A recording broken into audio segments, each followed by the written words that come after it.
What's up, everybody? Gibson's Lawn Service checking back in. Come at y'all with this video. Man, listen, bro.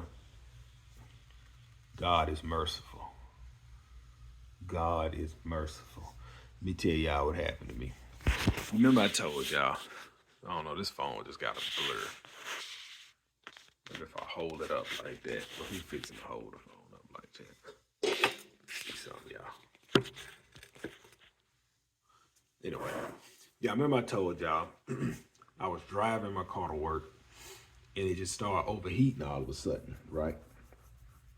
Now look, check this out. I I had that car for I bought that car in 2007. So 1997 Mercury Grand Marquis. 2007. I had that car for 17 years. And when I say that car have given me minor problems, I've put maybe 2 alternators on that car, fuel pump, uh, a starter. Uh, there was one more little major fix. It cost me like $800. I can't remember. But that was the only problem I had with this car. Now, I know the car was kind of somewhat on its last leg because when I was going through my financial crisis, I couldn't afford to get nothing fixed. But I was only driving it to work, boom, and driving it back home. It was, it was, when I finally was able to get the car fixed, I had needed new spark plugs. I had needed, it was a bunch of small stuff that added up to one. But once I got all that fixed, the thing was rolling smooth, right? So when I left my full-time welding job, I knew I needed to, if I had land, I would keep the car, no problem. But I'm running out of room at my house. I At my house, I have my wife's truck, both of my F-250s, my dump trailer, all that's sitting outside, and this trailer sitting inside, right? And then on top of that, I gave my nephew my car to let him drive it. He got to the point he didn't want to drive it no more, which is good because if he'd still been driving the car right now, he probably would have blew the engine up because it's running hot. So I got the car and then I got my old truck. That is 5 vehicles at my house. I got the truck at my mother's house and this car is sitting in front of my house. Now, I said, well, man, I'm going to sell my car. All right. It's a guy want to buy my car in 2 weeks. He's giving me, what I'm selling it for, he wanted. I told him, I said, look, it's in the shop right now. I'm having him go through it. All right. Now, I said, well, man, let me start driving the car to make sure everything was apart. As soon as I drove the car last week, it ran hot on me, left me on the side of the road. All right, I had it towed to the shop. The guy that came and towed the car, he said, man, let me look at it. So he looked at it. He was like, man, you just got a leak in your hose. Thermostat look good. I said, you should. He said, you should be straight. I said, listen, man. I said, man, I've had this car for 17 years and I have never changed that radiator. I said, that radiator gotta be leaking. So I took the car to the shop. The guy called me today. He said, man, you needed a new hose. He said, and I poured something in your radiator to stop it from leaking. But I'm thinking to myself, like, man, probably should have just changed the radiator. I said, but man, I ain't a mechanic. I don't know nothing about vehicles. So tonight I'm at work. I'm saying to myself, I know this truck probably need brakes. I don't know. While I got the time, I said, instead of me getting my wife to come bring me to get my car, I said, I can drop my truck off at work. I could drop my truck off at the shop, jump in the car, and come home. Again, it's freezing right now. The temperature is like 33 degrees. Tomorrow it's gonna be in the 20s. I said, ain't no way I'm gonna be able to get over here tomorrow because everything gonna be shut down. Bridges may have that black ice on it. I said, I can take care of this now. So I went, crunk up the car, make sure everything was good. Took everything out of my truck, put it in my car, locked my truck, put the key in the drop box, drove off.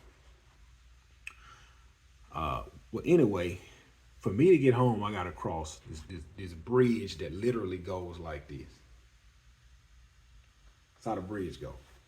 So as I'm riding before I get to the bridge, you know how when you ride down the highway and the roads are wet, you got that like little steam coming from behind your vehicle. So I'm riding, I'm looking in the rearview mirror. I said, man, that's a lot of steam. I said, well, it is cold. I ain't think nothing of it. So look, I'm all green lights home. I never caught a red light. I'm climbing this bridge. I look in my rearview mirror, I see all the steam, and then I look down at my dash. It's red. I mean, it done hit the red.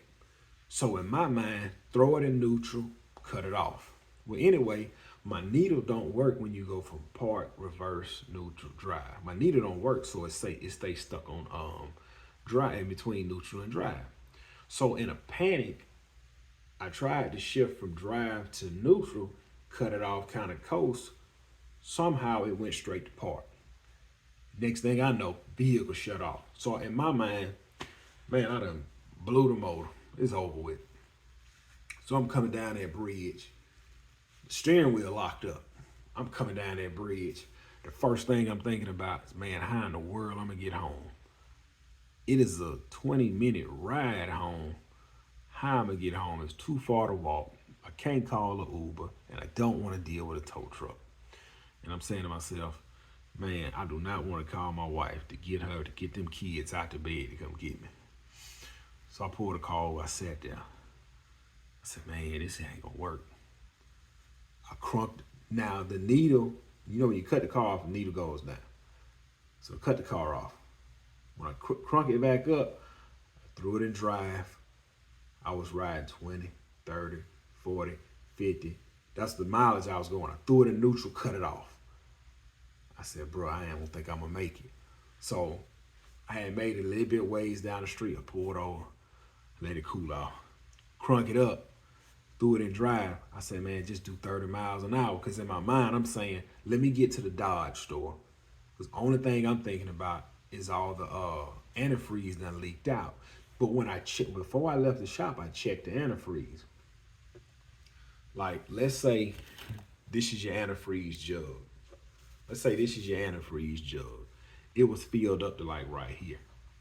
Now in my mind, I'm saying to myself, maybe all the antifreeze leaked out the radiator, leaked out the jug, and the guy really not charging me to refill my antifreeze up to the top. So he put just enough for me to, to get home. So as I'm riding, I said to myself, if I can make it to this Dodge gas station, I'm sure they sell antifreeze. And what I do, I probably buy 2 jugs, let the car cool off in front of the store, fill it up, drive as far as I can, shut it off, put more in there just to get home. If not, get home, get close enough where I could walk. So I'm cruising doing 30. The whole time I'm praying, Lord, I'm just asking for you to just get me home.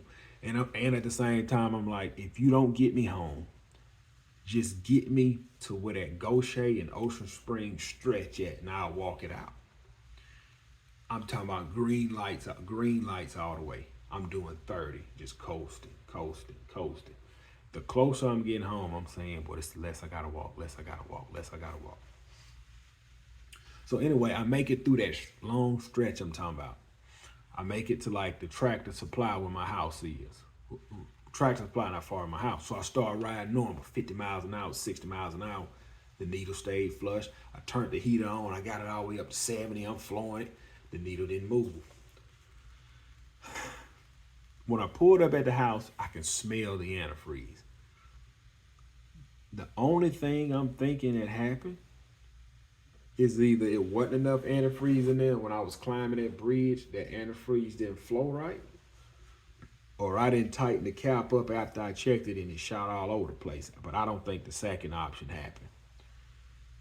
Again, I got a guy that's buying this car in 2 weeks for the price I'm asking. So what I'm gonna probably do, I'm gonna probably bite the bullet, take it to another shop and tell them, put me a new radiator on here, put me a new thermostat on here, and be done with it. Won't have to worry about it no more. So I don't know what that's gonna cost me. I'm just gonna pay to get it done.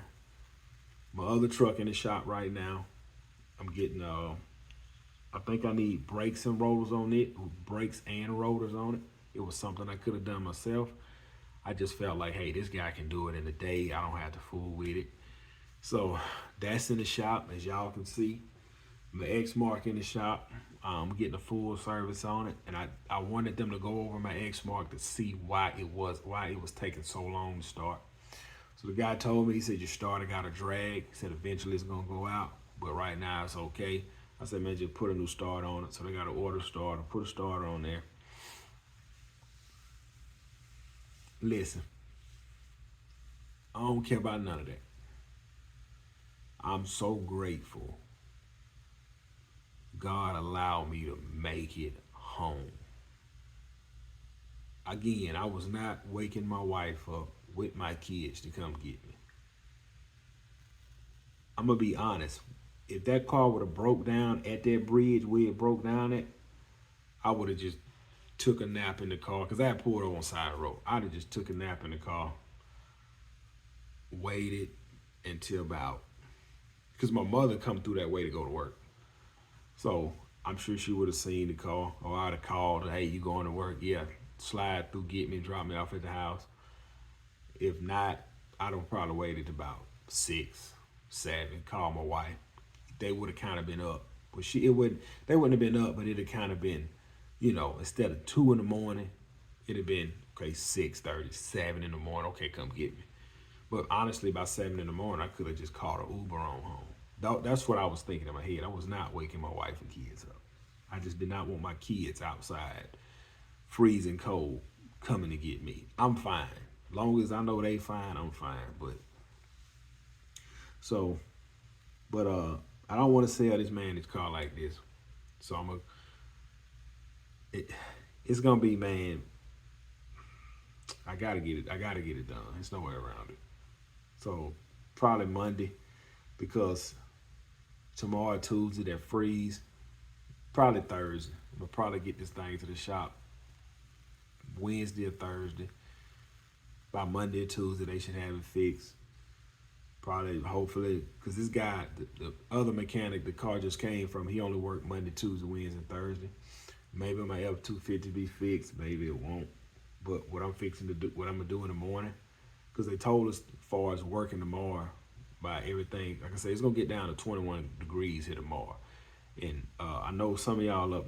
Anyway, down here, we have more of a wet cold. It's humidity. It's moist. Our cold is real. Our cold feels like you're sticking your hand in a glass of ice water. That's how our cold feel down here in South Mississippi. And when it's hot, it's humid. It's stuffy where you can't breathe. That's how our weather is.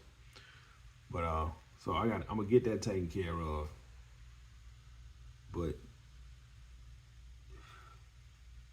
I don't even want to complain. I'm just so grateful I made it home. And I was talking with one of my mentors today, and we was just talking about business and stuff. And I told him how much I made and all this. He was like, "Man, that's real good." He said, "Man, one thing I know," and he's an older guy. He's in his 60s. He said, "Man, one thing I know." He said, "Man, times in life, you're going to make a bunch of money. And times in life, you're not going to make a bunch of money."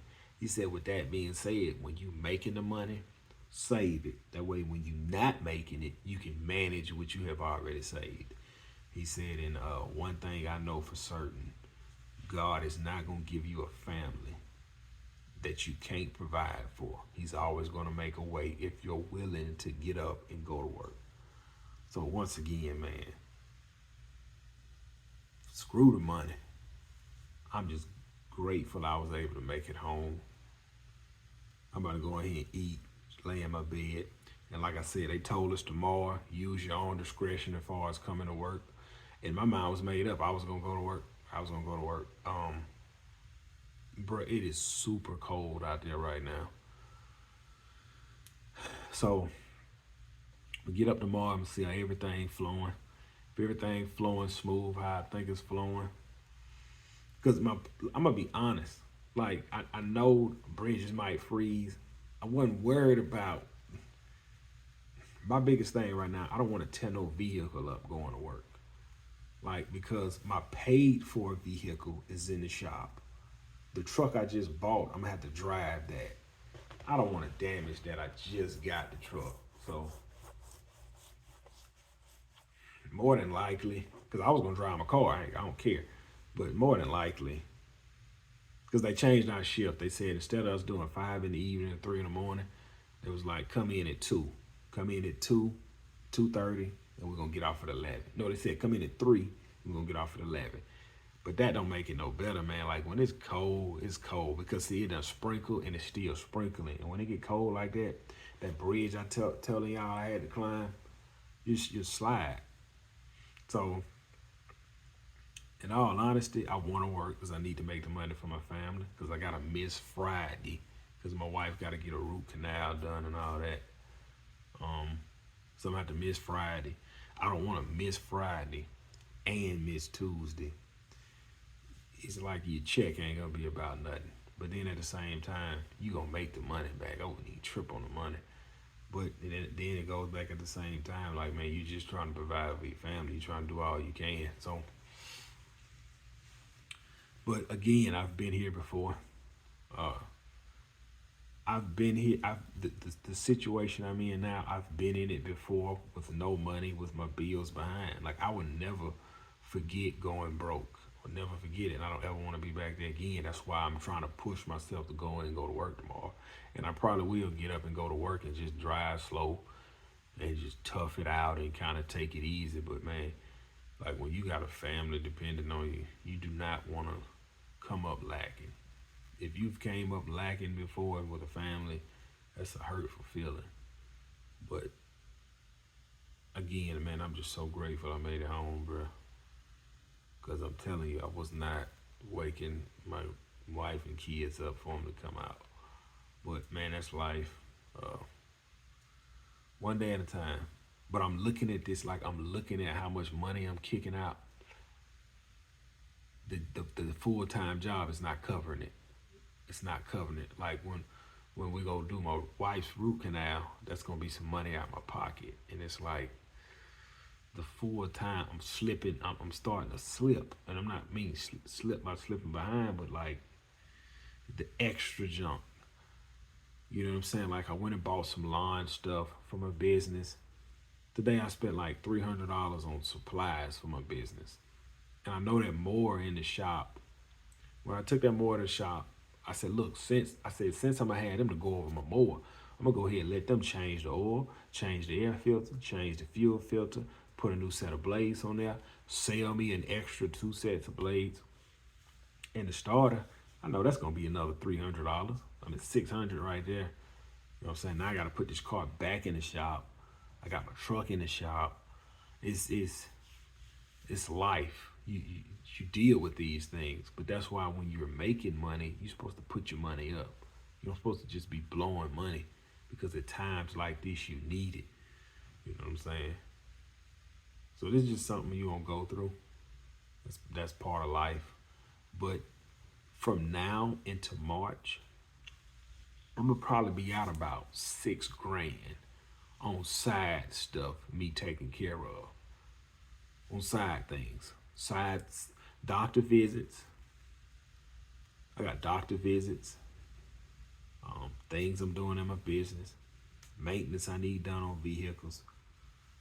So I'm about to be out about $6 grand, but it's part of life. I know when the spring and the summer hit, you make that money back, but it feels good when you make it. It don't feel good when you gotta spend it. But again, man, I'm just grateful I'm home. I don't know what the weather's gonna do tomorrow, but I catch y'all on the next.